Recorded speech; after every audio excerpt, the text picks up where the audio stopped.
Sziasztok mindenkinek! A mai videóban nápolyi pizzát próbálunk sütni itthon, megnézzük mennyibe kerül, illetve elutazunk egy picit képzeletben Nápolyba. Ha van kedvetek, tartsatok velem! A videót támogatta az alza.hu, tőlük kaptam ajándékba egy pizzasütőt, azzal fogunk ma dolgozni. Itt mutatom is, hogy nekem mennyire jött ki az 5 pizza, amit el fogok készíteni ebbe a videóban, és mindenki kalkuláljon, neki megérje otthon elkészíteni, vagy rendel továbbra is. 560 forintba került egy pizza, a pizzák, az 5 pizza fél órán belül sült meg, nagyjából 4 perc volt egy pizzasütés, itt mentsétek le a receptet, ezt most nem olvasom fel, itt lesz, hogy mik a pontos hozzávalók.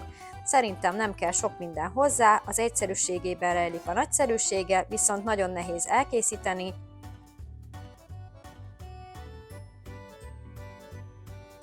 Legelső lépésben a nem hideg vizet, meglangyosítjátok, vagy egy picit hagyjátok a pulton egy pár órára szobahőmérsékletűre melegedni, azt beleöntjük egy nagy tálba, és 2 g friss élesztőt hozzámorzsolunk, és szépen összekeverjük a kis kezünkkel, nem kell hozzá cukor, én is nagyon sokáig cukorral készítettem, meg felfuttattam, nem kell, viszont szükség lesz egy konyhai mérlegre, ezt alárakom a tál alá, lenullázom, és akkor itt pontosan ki tudok mérni 800 g lisztet. Na most ezt csinálhatjátok úgy is, hogy egybe belerakjátok a 800 g-ot, én csak 750-et raktam azért, mert majd még én a formázáshoz azt a maradék 50 g-ot fogom felhasználni, szóval nem mertem többet rakni, nehogy túl lisztes legyen a tésztám. Apránként egy spatulával fogom adagolni ugye ezt a 750 g-ot, meg egyébként is annyi volt nekem ebbe a kis dobozba előkészítve, és majd a végén már az utolsó fázisnál fogok belerakni 20 g tengeri sót, amit szintén ki fogok mérni. Szóval így fogjuk kezdeni ezt a pizzás videót, egyébként egy olasz mestertől inspirálódtam, az ő videóját, idézőjelesen lekoppintottam, de van egy-két dolog, amin változtattam, és egy kicsit úgy szílusítottam.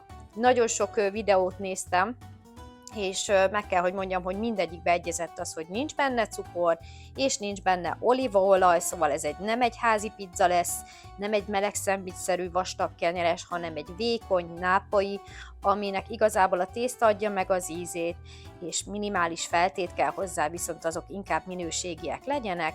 És ahogy láthattátok, most kézzel elkezdtem kidolgozni a tésztát még a tálban, utána pedig ki fogom venni, és ott folytatom tovább. Azt el is felejtettem nektek mondani, hogy ez egy direkt tészta lesz, ami azt jelenti, hogy a konyhapulton fogom keleszteni, tehát nem egy hűtős változat lesz, és nagyjából 10 órát fog kelni a tészta, ennyi a minimum, amit keleszteni kell ahhoz, hogy nápolyi legyen, de ha igazán jó tésztát akartok, akkor a hűtőben 24-48 órát kell keleszteni. Lesz majd olyan videó is, viszont már annyira itt volt, hogy mikor próbálom ki a pizzasütőmet, napok óta csak nézegettem, hogy úgy gondoltam, hogy én már nem bírok tovább várni, szóval majd egy direkt tésztával fogunk kezdeni, de egyébként lesz több rész is ezzel a kis pizzasütővel, mert rengeteg ötletem van a pizzás témában, és itt láthatjátok, hogy elkezdem nyújtani. Na most ez a tészta, ez egy nagyon ragadós tészta lesz, amit én változtattam, illetve az olasznál is láttam, hogy ő egy picit jobban, én minimálisan kikentem a tálamat, és beleraktam ezt a kis gombócot, és lefettem. Én 8 órán át hagytam így. Viszont ő már itt elkezdte a bucizást, na én nem buciztam, szóval én ezt változtattam a receptben, 8 órán át így hagytam, majd délután visszatértem, és mutatom nektek közelebbről, hogy milyen szép állagú lett a tésztánk. Ez egy ragadós tészta, úgyhogy bőven alá kell lisztezni majd, és akkor szép gombócokat fogunk kapni, de majd mutatom is nektek.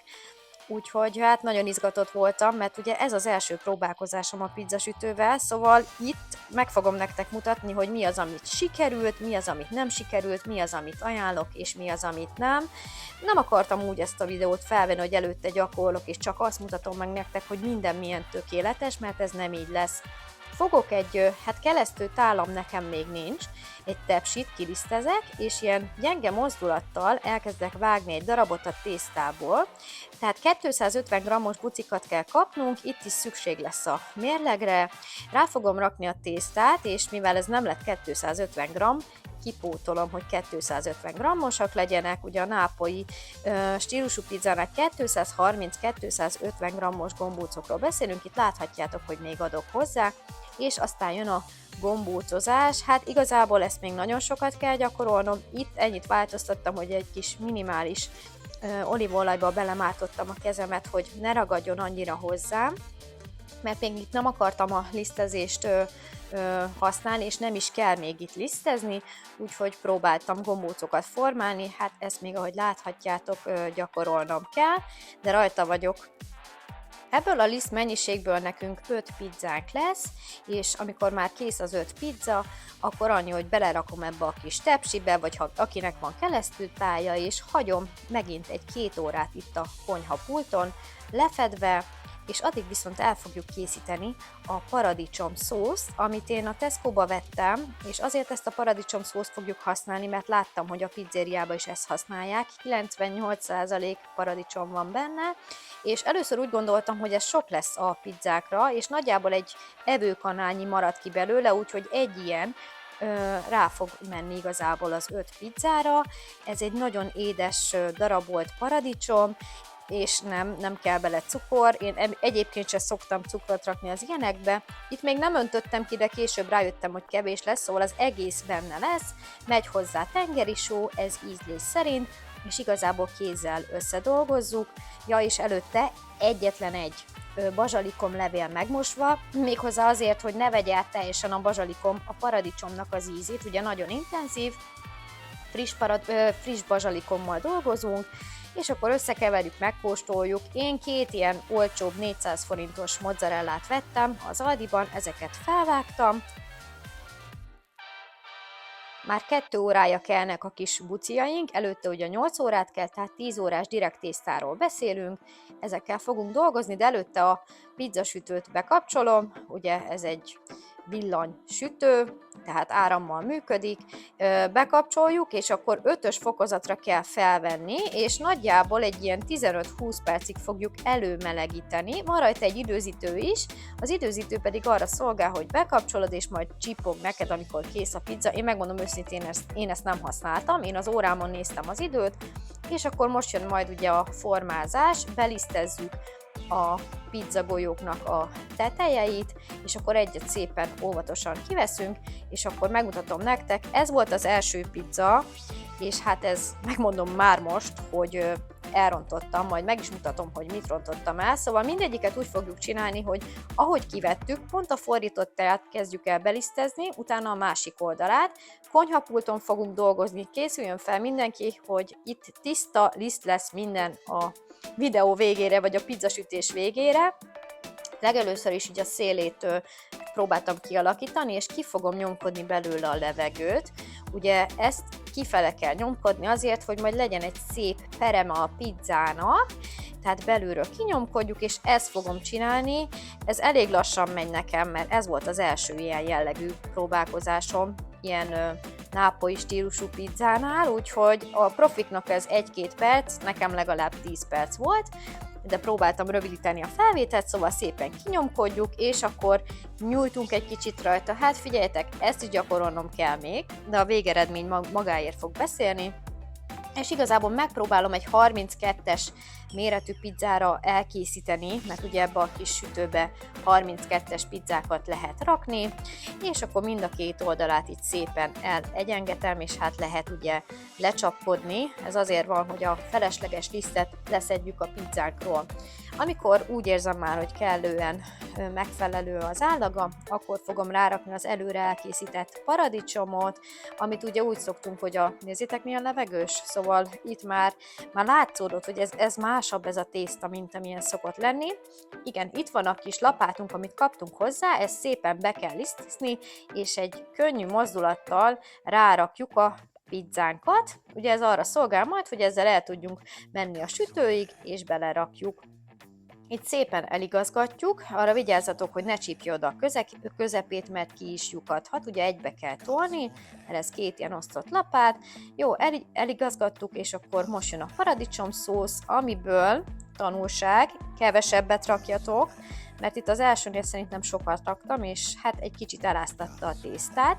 mindig középről indulunk, elég lett volna bőven egy kanál, és körkörös mozdulatokkal, hát óramutató járásával vissza, vagy amerre gondoljátok, az a lényeg, hogy körkörös mozdulatokkal kell felvinni, és a szélére nem viszünk. A legelső ez egy margarita pizza lesz, ugye ez egy paradicsomos, sajtos, bazsalikomos pizza, tehát nem lesz rajta semmilyen más feltét, megy rá friss bazsalikom levél, amit megmostam, illetve megy rá a mozzarella, kevesebb az néha több, ezeket nem kell túlzásba vinni, és hát most ugye berakjuk már az előbb melegített sütőbe majd, előtte pici olívaolaj megy rá, és hát igen, a sütőnk jelezni fogja, hogy már nem világít, bemelegedett, és hát képzeljétek el, mire oda eljutottam volna, hogy berakjam, nem jött le a lapátról. Na nézzétek meg, nem jött le. Nem mertem megkockáztatni, hogy így próbáljam belerakni, mert akkor lehet, hogy leesik és odaig az egész, úgyhogy vissza, újra be kellett tisztáznom a lapátot, és hát igen, az első így sikerült, nem lett szép alakú, de még örültem, hogy meg tudom menteni, sőt, a közepe a tésztának ki is lyukadt, olyan sok volt rajta a paradicsomszósz, hogy egyszerűen átázott. Ebből tanulva a második pizzát már sokkal jobban beliszteztem, sokkal több lisztet is fogok rakni a kanára, és kevesebb paradicsomszószt fogok használni. Itt is ugyanazt a technikát alkalmazom, kinyomkodom belőle a levegőt, nyújtom, forgatom, csapkodom, és aztán feldíszítem a szokásos módon.